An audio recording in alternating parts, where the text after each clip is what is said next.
اللہ علیہ وسلم کی بات پر کہ اللہ کے نبی صلی اللہ علیہ وسلم جو کہہ رہے، جو قرآن میں اللہ فرما رہا ہے وہ برحق ہے۔ آج ہمارے یقین کے اندر کمزوری ہے، ایمان کے اندر کمزوری ہے۔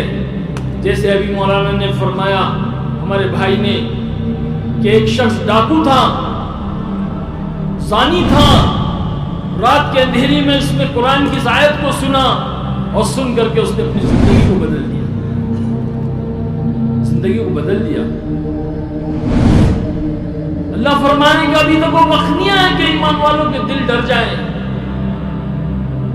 آج ہم پورا قرآن سن لیتے ہیں، نماز میں سنتے ہیں، تراویح میں سنتے ہیں، لیکن ہمارے دل میں ذرہ برابر بھی جو ہے وہ فرق نہیں آتا۔ ہم کبھی اس کے بارے میں غور و فکر نہیں کرتے۔ اللہ کی رحمت کو ہم نے نہیں پہچانا۔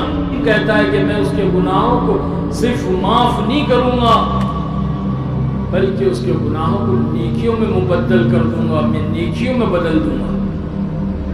جب اللہ کے نبی صلی اللہ علیہ وسلم نے یہ بات صحابہ کے سامنے کہی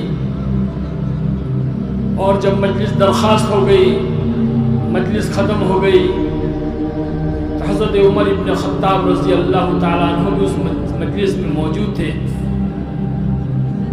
آپ نے صحابہ سے کہا کہ تم جتنے یہاں بیٹھے ہو ان تمام میں میری نیکیاں سب سے زیادہ ہیں۔ کیا کہا؟ ارے بولو نا، کیا کہا؟ گونگے ہیں کیا آپ لوگ؟ کیا کہا؟ سب سے زیادہ نیکی میری ہے۔ یہ بات صحابہ کو گراں گزری، صحابہ کو یہ بات اچھی نہیں لگی کہ یہ کیسے دعویٰ کر سکتے ہیں کہ تم لوگوں میں سب سے زیادہ نیکی میری ہے۔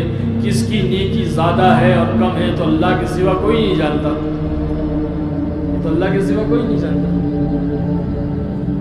حضرت عمر اتنے بڑے صحابی ہیں اور ایسی بات کر رہے ہیں، تو یہ بات صحابہ کو بری لگی، گراں گزری۔ تو ایک صحابی نے پوچھا حضرت عمر رضی اللہ تعالیٰ عنہ، آپ یہ کیسے کہہ سکتے ہو، آپ یہ کیسے کہہ سکتے ہو کہ آپ کی نیکی سب سے زیادہ ہے؟